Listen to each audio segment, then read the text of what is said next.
In a quiet countryside battered by floods where muddy footprints still linger on wooden floors, a young woman was quietly preparing to do something no one ever expected.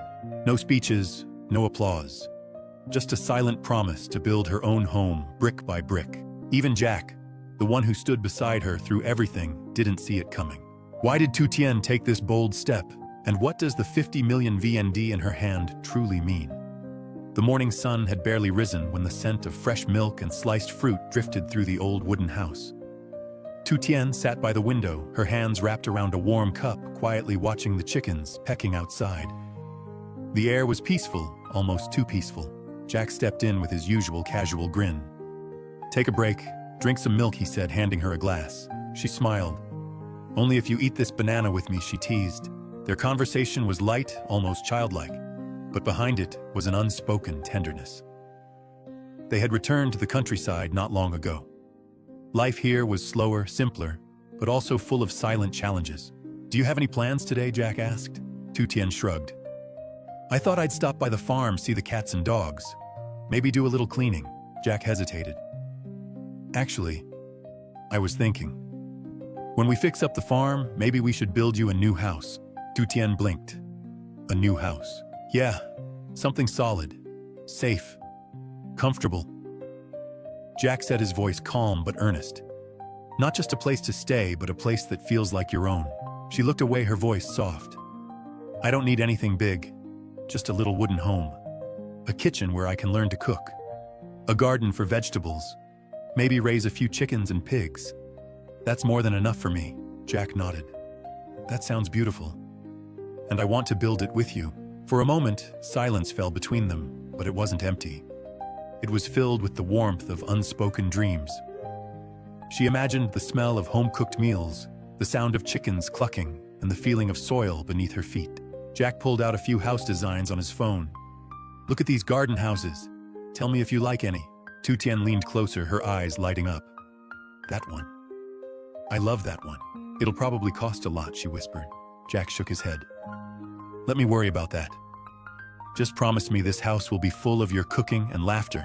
She didn't answer directly, but her eyes filled with hope said more than words ever could. The rains had come hard that month, swelling the riverbanks and flooding fields that once blossomed with life. Tien stood at the edge of her farm, the soil damp beneath her feet, her heart even heavier. The crops were gone. The little shelter she once called home now leaned with fatigue. But she didn't cry. Instead, she walked quietly, purposefully to the village chief's house. There, she waited her turn. No one knew why she came, not even Jack. She had heard whispers of a government program, interest-free loans, to help rebuild homes destroyed by the flood. It wasn't much, but it was something. Enough to plant a seed of hope. When it was her turn, she spoke clearly. "I'd like to borrow 50 million VND. The chief raised his eyebrows, slightly surprised. "You sure, Tien?" "Yes," she nodded. "I don't want to be a burden. I want to rebuild." By that afternoon, the papers were signed. The money would come. But more than money, it was a decision that rewrote the story of who Tien was. She returned home with her heart racing. Jack didn't know yet. She wasn't sure how to tell him, how to explain that she wasn't asking for help, but offering it. That night, she held the envelope with the loan in her hand. Her fingers trembled, not with fear, but with determination. This wasn't just money. It was a quiet declaration: "I'm not here to be saved. I'm here to build by your side." Jack was adjusting some construction plans when Tien walked in. Her steps were small, but her presence felt stronger than ever. "I have something for you," she said quietly, placing a white envelope on the table. Jack looked up, confused. "What's this?" 50 million, she replied. "I want to contribute to rebuilding the farm." He froze. "Where did you—" "I took out a loan from the government program," she interrupted, her eyes steady. "It's interest-free for 5 years. I'll pay it back little by little from what I earn at the market." Jack blinked, stunned. This wasn't the gentle, shy girl he once thought needed protection. This was a woman who stood on her own feet. "You didn't tell me. I was afraid you'd stop me." Silence. Then Jack smiled, a mix of pride and disbelief. "Tien, you amaze me." She looked down, cheeks flushed. "I just want to build something with you, not wait for it to be given to me." Jack took the envelope, then slowly pushed it back toward her. "Keep it. Use what you need. But know this, what you gave me today means more than money ever could. He stepped closer. You showed me something powerful today. That love isn't just about support. It's about walking together, both giving, both building. They stood in that moment, not as one who gives and one who receives, but as partners dreaming the same dream. Outside, the rain had stopped. Inside, something far more beautiful had begun. The storm had passed, but the scars it left behind were still visible. The soil was soggy, half of the garden had been washed away, and the old wooden beams leaned like tired shoulders. Yet in the midst of ruin, there was something quietly blooming resolve. Tien stood at the edge of the field, eyes closed, breathing in the damp scent of earth and dreams. This land wasn't perfect, but it was hers. Behind her, Jack approached with slow, steady steps. It'll take a while for the ground to settle, he said, surveying the site. We can't rush the excavator back in yet. She turned to him, calm but determined. That's okay. Let's build it slow. But let's build it right.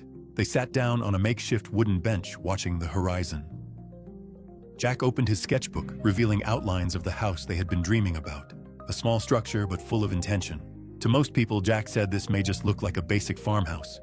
But every corner of this will carry your effort. Tien smiled softly. Our effort.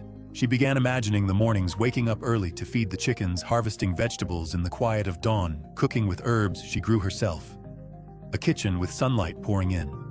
A back door that opened into laughter, not loneliness. I used to think I didn't deserve anything more than survival, she admitted. But now, I want a home. I want warmth. I want to live, not just exist. Jack listened, eyes never leaving hers. And I want to build that life with you. Not because you need me, but because I need you. There was a long pause. Then Tien stood up, brushing dust from her dress. So what's first? Foundation framing. Jack smiled, rising beside her. Foundation, definitely, but not just for the house. From that day forward, their days found rhythm, hauling wood, planting seeds, laughing over crooked measurements. Tien sold pineapples in the nearby market, tucking away each small profit with purpose. Jack balanced his engineering work with hands-on building. Villagers often passed by, offering a helping hand, or just words of encouragement. She's the one who dared, they whispered. The girl who took out a loan, not to escape, but to stay and build. And Jack, they called him the man who chose to build not just a house, but a future with her. Weeks passed. Walls rose. A roof took shape. There were mistakes, splinters, and rain delays. But every setback only deepened their bond.